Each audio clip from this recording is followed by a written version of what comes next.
Dahil sa Love to Dream Swaddle, I would say mas nakakatulog kami ng maayos.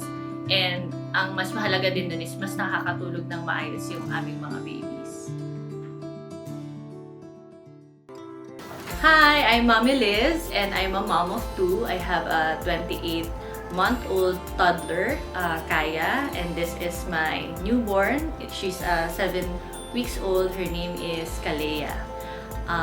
I'm a full-time mom, a full-time breastfeeding mom, and I'm also an entrepreneur and owner of Luid Local here in Pampanga.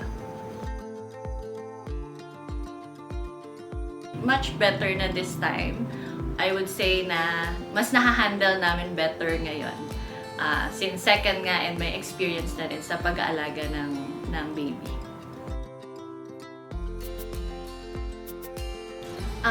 Gumamit kami ng Love to Dream Swaddle since sa panganay namin. I would say it's life-changing.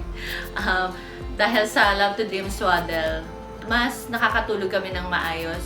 And ang mas mahalaga din dun is mas nakakatulog ng maayos yung aming mga babies. Malaking tulong talaga yung pagsaswaddle pagdating sa pagtulog ng baby, especially ng newborn. Kasi parang minimimik niya yung hug ng magulang, di ba? And we can't hug them naman 24 hours. And also yung self-soothing, it also helps, especially yung Love to Dream Swaddle. Importante siya so that we could function well, especially sa daytime na kung saan nagtatrabaho tayong mga magulang. And is importante rin siya sa mga anak natin for their development. Pagiging magulang is actually a gift.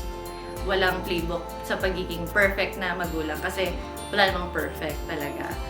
Don't be afraid to ask help and also do your researches, how to make your newborn and your life easier. And also, it's okay to feel frustrated, no? Just do you, and you will learn a lot of things sa pagiging magulang at pag-aalaga ng mga babies.